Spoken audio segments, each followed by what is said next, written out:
Hello,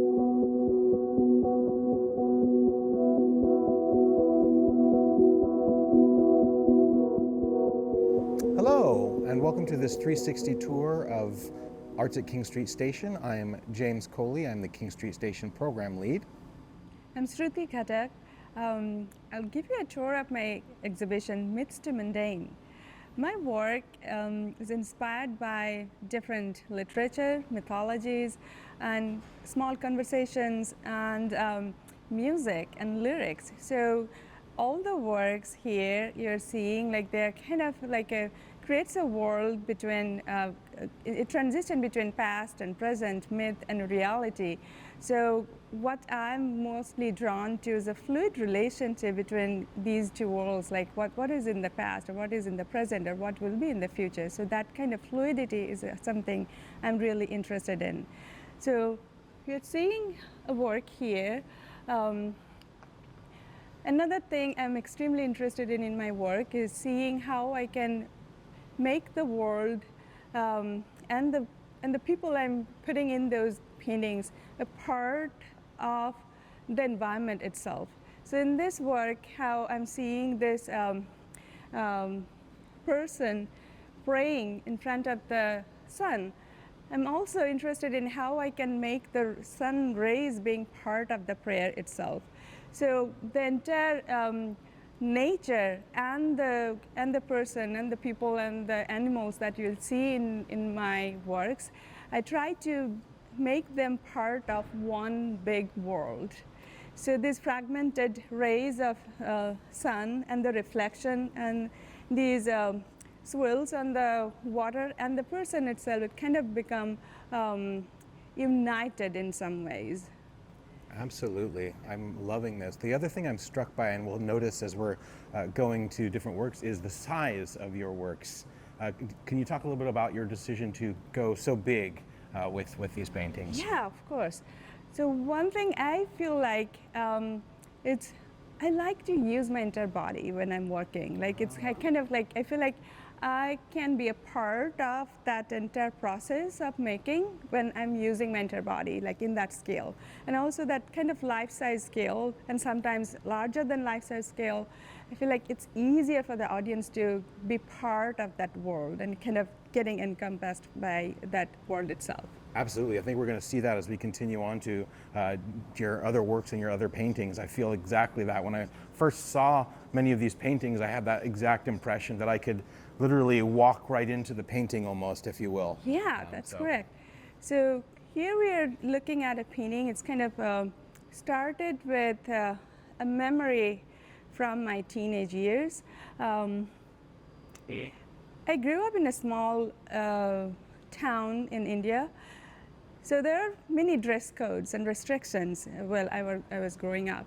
So when I was growing up and was a really young girl and started wearing salwar kameez, it was kind of a dress with a scarf that you put on the neck, and I was expected to cover my breast with the scarf. We call it dupatta. So I was always questioning, like, why I need to do that, because I'm already wearing a dress, or the kameez that I was wearing. So these kind of questions, and like questioning the societal norms and expectation, was kind of frustrating for me. So when I was raising my child, then I bought a salwar kameez for her. I never explained to her that what that scarf is for. So one day I saw her like running with the scarf itself wrapped around her hand, and then telling me, "Ma, look, I'm a bird." And the other day I saw her like putting the scarf, or the dupatta, or orna in our language, tying around her neck and being a superhero and running like, "Ma, look, I'm a superhero." Oh. And at the time, like, she's kind of using it as a hide and seek kind of tool and playing with her grandpa, and so these kind of moments made me think about, it's not anymore a tool of restriction, kind of that reinterpretation of freedom made me think about, like, when we don't put a name to it or put those restrictions, it can be a way of new new interpretation. Oh, I love that. And then when I was thinking about that and then made this painting of three women facing in three different directions, I was also thinking about the parallel of the trinity of gods, but in like Brahma, Vishnu, and Maheshwara. Right. But in Hindu mythology, those gods are male figures. So I was also thinking about like how we see women in new role these days, and like how we are also kind of thinking what are the different roles we are taking in this society now. I love that, and just to your point of how you're blending sort of the myth to mundane, how the act that you described with your child, and how you've blended that with sort of a mythic image is really, and again, I'm just struck by the size of it. It does take on these sort of mythic proportions, and the vibrancy of it. It's so alive. So. It's just such a powerful work, and I know it relates to another piece on the other side of the wall. That's correct. Maybe we I'll can talk take about you the through relationship there. Yeah. So then we can talk about the process of making these works. So most of these works start with certain spark, or like I have read something, I have listened to something, and then I make drawings. And from the drawing, as all these works are made up, like so, but you are seeing people in them. So I feel like it's easier for me to see the form before I make them, make them into painting. So I generally build into relief, so I can get to see the form. So you're seeing a relief version of that painting done in terracotta clay, the site. So where I grew up, that place, it's a very small town. It didn't have galleries or museums or good, like a bookstore where I can get art books or anything. But that place had many, many temples. And those temples had terracotta relief sculptures on the walls.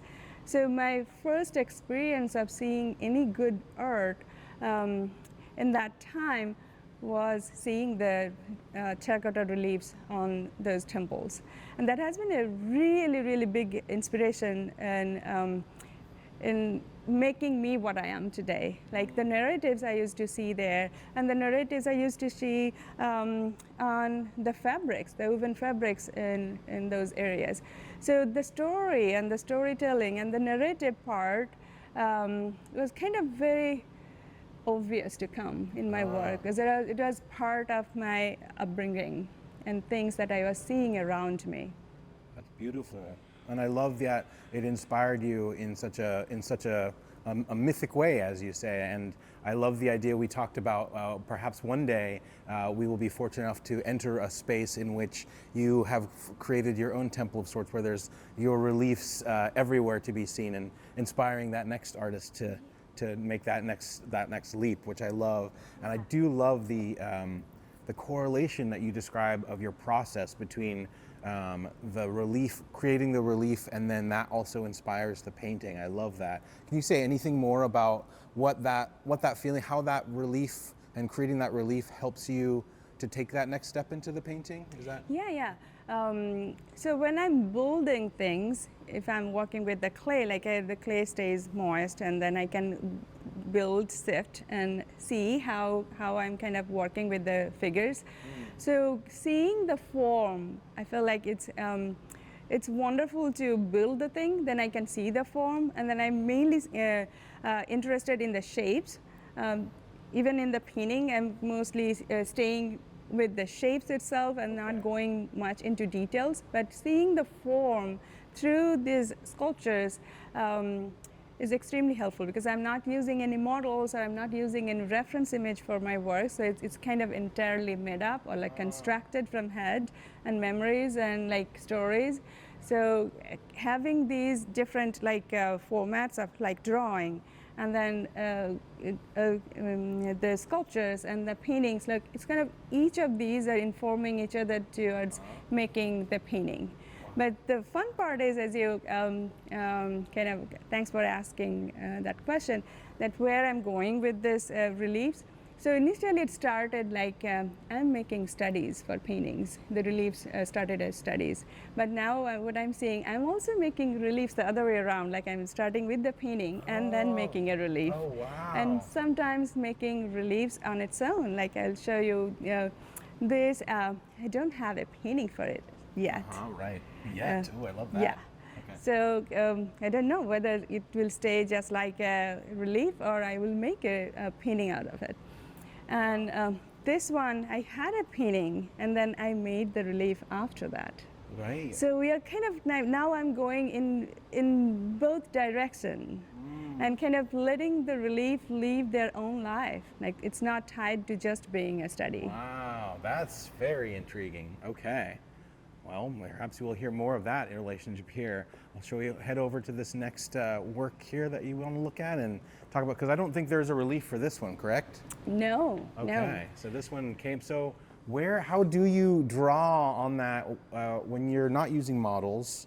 Where then would you say your imagery comes from, if you can talk about that? Yeah, so whenever I'm reading something or listening to a music, if the music has lyrics, then it comes with the image. If the music doesn't have lyric, that also comes with an image. So it's some certain kind of like emotion, and then the image builds up. Like I get to see something, and then I start drawing. So certain formats of drawing, and then from the drawing, I just go ahead. And sometimes if I need to see the form, I make reliefs or make sculptures. Or sometimes I dress up myself and see myself in the mirror. So I have these dresses. These are called dhuti or dhoti in some languages. And what these people are doing, they're doing a form of kirtan. Kirtan is kind of, you can say, it's a bhakti yoga. Okay. So they're chanting. Okay. So they're chanting, and so they're kind of performing in a way. But what I was really, really interested in when I have seen these things when I was a child. Like I used to go in my neighborhood, and they had like these kind of places where they used to perform. So I used to take the elderly people from our neighborhood to that area, and then I used to sit, and when they used to just listen to these performances and then used to be part of that. So the two things that I was extremely interested in seeing these kind of performance was like how they move their body, the movement. And see how heavy those instruments are, and they're hanging around their neck and then like moving. And also chanting. So there's a call and response kind of thing happening. I'm calling it performance, but it's kind of, you can think of it's a performance where audience can also be a part of it.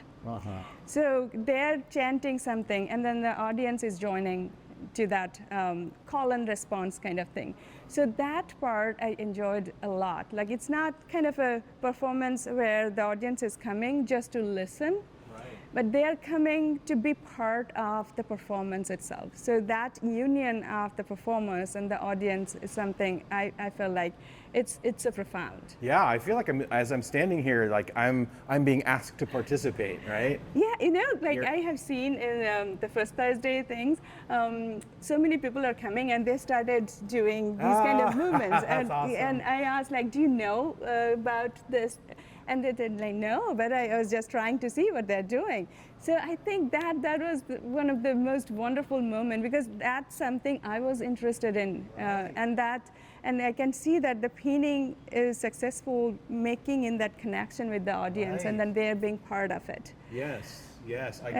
Sorry, go ahead. Yeah, and then they're trying to understand, like it's a new culture for them. Right. So they're trying to understand what's happening, what they're doing. So that kind of question and when that genuine interest and how they're being part of this world, I feel like, that's what I want. Yeah, well, and again, I return to just the size of this and how that life-size nature invites. It is or sort of this liminal space, this threshold between the painting and the viewer, because the size. Not only do I feel like I can step into that painting, but I feel like you were saying, it comes out here and invites us to participate in it. So I really, again, am just struck with the intention of the size around this work and the colorfulness, and it so invites one to participate. Yeah, So. and then how I was mentioning, like the way I work, the process of making these paintings. Right. So sometimes I become part of the performance itself. Like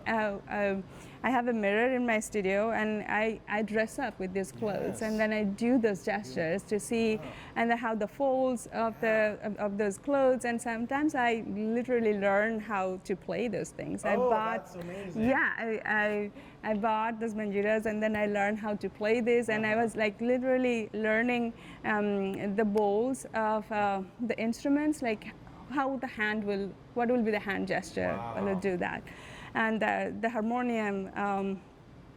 What will be the hand gesture for that when they're like pressing some reeds of that. So my family, there are many musicians in my family, so I was doing video calls to my sister, like asking her, can you do this, can you play this note, and how I want to see how your finger is moving. So that kind of research behind this, like how you play that instrument and how your hand will move, and how your clothes are going to be if you're wrapping it in certain ways, and what your body gesture will be. So it's kind of, it's a performance itself, which I can also be a part of that performance. Yes. Well, I'm really struck as we move to the last work here. I'm really struck by sort of the tangible nature of your process, how the reliefs help you feel that dimensionality, and then also how much of yourself goes into creating a work, whether you're wearing the costumes, embodying the movements itself. I really love, again, the way that shows up on the canvas, right? You really do get a sense that you as the artist have embodied this work in some way. It just feels very vibrant and alive, as though you just intimately know it, and now it's really clear to see where that's coming from. So. Yeah, I love that part. Like I can be also the part of that world, not only just making, but also like as a participant. Right. This was the painting for me that when I first saw it, I was like, I want to walk there. And I can. Can I just step into this? I mean, it's the light, the color of the light. It really taps into that meeting place of it really feels like a mythic space. And also because it's so large, like I'm right here. It's right here. I can step right into it, and it's so inviting in that way. It's so powerful. And the contemplative nature of it also is, I'm predisposed to that as well. It has me want to sit here and almost feel a thoughtfulness myself as I'm here witnessing it, at the same time that I really want to go there. So can you tell us a little bit about it? Thank you, James. Yeah, so as you know, the name of the show is Myths to Mundane.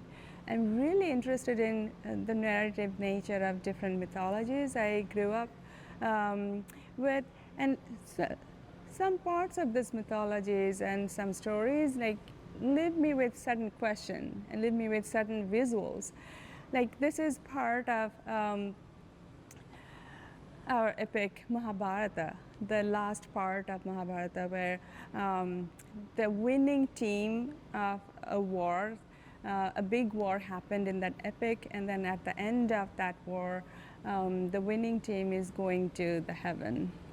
So that journey, so how they're walking together and then going to the heaven, and I always thought about like their journey, this journey, like what they were thinking about. Are they thinking about the war that just happened?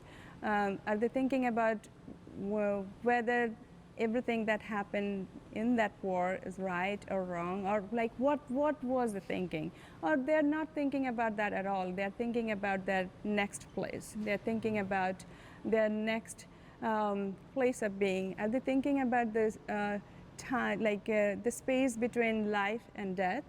Are they thinking about what is after that death, or what is there in the heaven for them, or in the afterlife? So all these questions, like I feel like I get a very profound visuals asking those questions. So that made me start this painting. And then I feel like it's a question that we are asking now too. Like so many wars are still happening in this world.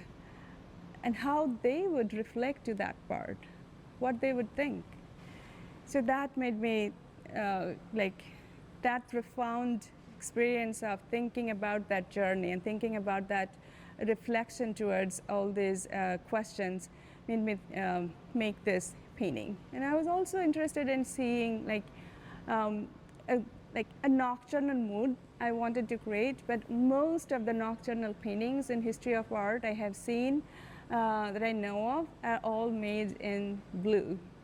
So I was also interested in seeing how I can make a warmer color and then make it work to make a nocturnal kind of feel, an otherworldly kind of feel. So that's how there is the narrative content of painting. There is that spark or that jumping up point towards making that painting, but also there is these things more about just the painting itself, like how I'm thinking about colors, how I'm thinking about compositions and all those things. And at the end, I feel like it's, I'm talking about mythologies, but I'm also talking about my own time. So how I can think of all those moments in a very mundane way. And now another question might happen, like, is it necessary to know the story behind this? So in my exhibition, I generally don't share the story behind it, because I want people to interpret in their own way. Because at the end, I feel like I want to make these paintings strong enough that they can stand on their own without the narrative. Right. So it's not necessary for the viewer to know the story, because I'm not making or reinterpreting or depicting the history. I'm not claiming that I'm kind of depicting the history. I'm kind of using that part as a kind of jumping off point for myself, and then letting the painting live their own life for many different interpretations from the viewer. And the narrative is, like, the painting can stand on its own without the narrative. Because I have seen many people coming and saying, like, they're having kind of an otherworldly feel to it. They're kind of having, what kind of time is this? Is this night? Is it daytime? Is it like twilight? So these kind of question, and if someone thinks like, yeah, it's just a guy sitting by the water with a dog, and it's strong enough just by that. So that's one of the reasons I keep the starting narrative, starting of story for myself, and then let the viewer make their own story for them. I love that, and I love how you speak to, and talking about speaking, how the visual medium is a language in itself, right? Even if you're not giving us the implicit story, the way that you're communicating the emotions that are available to us through this work and through how you've chosen to paint it, the idea, for example, of a journey, and the fact that it's 2 panels, right? That for me, it's maybe it's not something I'm thinking consciously of, but I realize now that you bring that up, that yes, it very much feels a journey as I'm witnessing, as opposed to these other works, these 2 panels that, and this, like longer work here, that without me even consciously knowing it, I'm feeling that presence of journey in this work that you maybe haven't, like you said, communicated explicitly, but it's there communicating in subtle ways that I think is wonderful, that you leave that space for the viewer to come across that other language, right? And so they're interacting with that visual language and that visual story, even if they don't know the details of the specific story you're drawing from. That allows them the space to imbue their own story, their own self in the work in such a riveting way. So, well, thank you so much for this tour of your amazing exhibition. It has been such an honor hosting your work here and seeing your work and how it affects people. So thank you for this. Thank you for joining, and thanks for giving me this opportunity. It's a wonderful space, and I loved sharing my work in this space. Thanks for joining us. Thank you.